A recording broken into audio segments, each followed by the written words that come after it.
কথায় বলে লাগে টাকা দেবে গৌরী সেন, কিন্তু ভোটে লড়তে এখনকার গৌরী সেন অর্থাৎ দেশের বড় কর্পোরেট সংস্থা পুঁজিপতিরা যেভাবে বিজেপিকে ঢেলে টাকা দিয়েছে তা দেখে চোখ কপালে উঠতে বাধ্য। মোদী সরকারে চালু করা ইলেকটোরাল বন্ডের মাধ্যমে বিজেপি যে টাকা পেয়েছে তার ধারে কাছে কেউ নেই। তথ্য অনুযায়ী বন্ড থেকে রাজনৈতিক দলগুলির মোট যা আয় হয়েছে বিজেপি একাই তার প্রায় 47% পেয়েছে। পুঁজিপতিরা বিজেপিকে ঢেলে টাকা দিয়েছে, কিন্তু সেই লক্ষ্মী লাভে বিজেপির ধারে কাছে নেই কংগ্রেস, তারা নেমে গেছে তৃতীয় স্থানে। উল্টে বিজেপির পরই সবচেয়ে বেশি লক্ষ্মী লাভ হয়েছে তৃণমূলের। আর এই প্রেক্ষাপটে বিস্ফোরক মন্তব্য করলেন কেন্দ্রীয় অর্থমন্ত্রী নির্মলা সীতারামনের স্বামী এবং বিশিষ্ট অর্থনীতিবিদ পরাক্কালা প্রভাকর। তার দাবি, নির্বাচনী বন্ড শুধু ভারতের নয়, পৃথিবীর সবচেয়ে বড় দুর্নীতি। খোদ মোদী সরকারের অর্থমন্ত্রীর স্বামীর এই মন্তব্য সোশ্যাল মিডিয়ায় পোস্ট করেছে কেরল কংগ্রেস।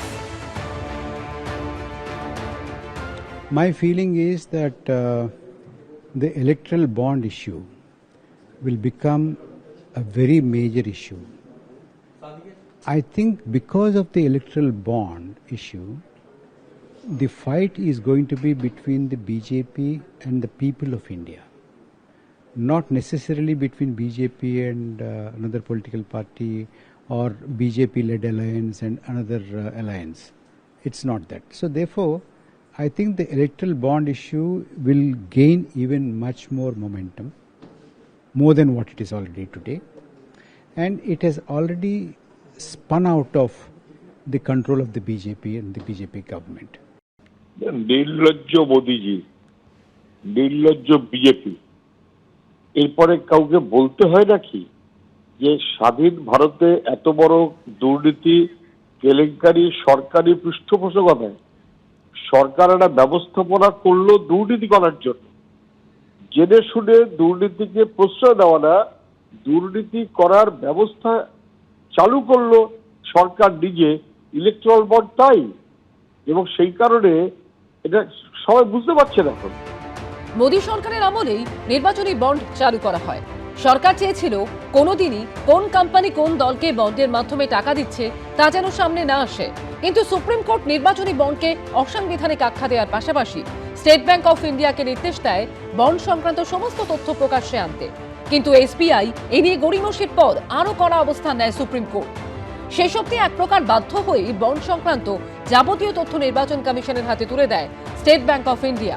আর পরিসংখ্যান বলছে হায়দ্রাবাদের সংস্থা মেঘা ইঞ্জিনিয়ারিংই সবচেয়ে বেশি টাকা চাঁদা দিয়েছে বিজেপিকে, যার পরিমাণ 100-200 নয়, 584 কোটি টাকা। যে 18টি কোম্পানি নির্বাচনী বন্ড মারফত সব থেকে বেশি চাঁদা দিয়েছে, দেখা যাচ্ছে বিজেপির তহবিলে তাদের প্রত্যেকে ঢেলে টাকা দিয়েছে। এছাড়াও কুইক সাপ্লাই চেইন নামক সংস্থার থেকে বিজেপি পেয়েছে 375 কোটি, বেদান্তের থেকে গেরুয়া শিবির পেয়েছে 226 কোটির বেশি টাকা, ভারতে এয়ারটেল 197 কোটি, মদনলাল লিমিটেড 175 কোটির বেশি, কেভেন্টার ফুড পার্ক বিজেপিকে দিয়েছে 144 কোটি টাকা, ডিএলএফ দিয়েছে 130 কোটি টাকা, বিড়লা কার্বন 105 কোটি, ফিউচার গেমিং 100 কোটি টাকা দিয়েছে বিজেপিকে। It is now reaching very fast to the common person, and everybody now is slowly understanding that this is not only the biggest scam in India, but this is the biggest scam in the world. So I think because of the electoral bond issue, this government will be very severely punished by the electorate. আমরা কেন্দ্রীয়ভাবে all India Congress কমিটিও এটা নিয়ে বলেছেন, আমরা সংবাদ মাধ্যমের সামনে এসেছি, আমরা বলেছি যে কুইড প্রোকোতে মানুষের অর্থকে লুক্কায়িত করেছে এবং এই সমস্ত বিভিন্ন সংস্থা যাদেরকে বিজেপি ডাইরেক্টলি প্রায় 60% মতো টোটাল বন্ড যদি ধরা হয় তার 60% মতো বন্ড বিজেপির খাতাতে গেছে, যার বিনিময় প্রথায় তাদেরকে অনৈতিকভাবে বিভিন্ন টেন্ডার পাইয়ে দেওয়া হয়েছে। নইলে দেখা গেছে যে কোনো জায়গায় দুর্নীতি হয়েছে, সেখানে রেট যখন হচ্ছে তার বদলে তারা টাকা দিয়েছে।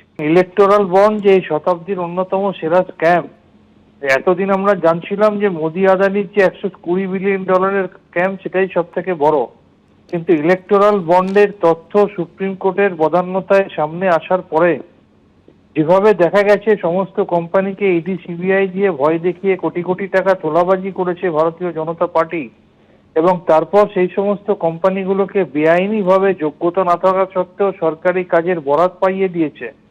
এটা আগামী দিনে যে সব থেকে বড় আর্থিক দুর্নীতি এবং ভারতবর্ষের অন্যতম বড় ফাইন্যান্সিয়াল স্ক্যাম, এটা নিয়ে কোনো দ্বিমত নেই। নির্বাচনী বন্ডের মাধ্যমে কংগ্রেস চাঁদা পেয়েছে 1422 কোটি টাকা। কংগ্রেসকে সবচেয়ে বেশি চাঁদা দিয়েছে ওয়েস্টার্ন ইউপি পাওয়ার 110 কোটি। 104 কোটি টাকা দিয়েছে বেদান্ত লিমিটেড। কংগ্রেসকে 91 কোটি টাকা চাঁদা দিয়েছে কলকাতা সংস্থা MKJ enterprises and firms. Yashoda super speciality 64 crore, office trading 53 কোটি, সাশমল ইনফ্রাস্ট্রাকচার 39 কোটি এবং ঋত্বিক প্রজেক্ট 30 কোটি টাকা দিয়েছে কংগ্রেসকে। তবে নির্বাচনী বন্ড থেকে পাওয়া মোট চাঁদা নিরিখে বিজেপি এবং তৃণমূলের থেকে পিছিয়ে কংগ্রেস। বিজেপির প্রাপ্ত চাঁদার অঙ্ক 6060 কোটি টাকা, তৃণমূলের ঝুলিতে গেছে 1610 কোটি টাকা, আর কংগ্রেস পেয়েছে 1422 কোটি টাকা।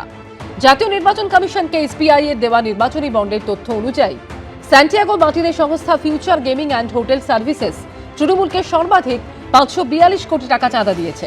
অর্থাৎ এই লটারি সংস্থার মোট চাঁদার 40 ভাগই তৃণমূলের ভান্ডারে গেছে। এবিপি আনন্দ।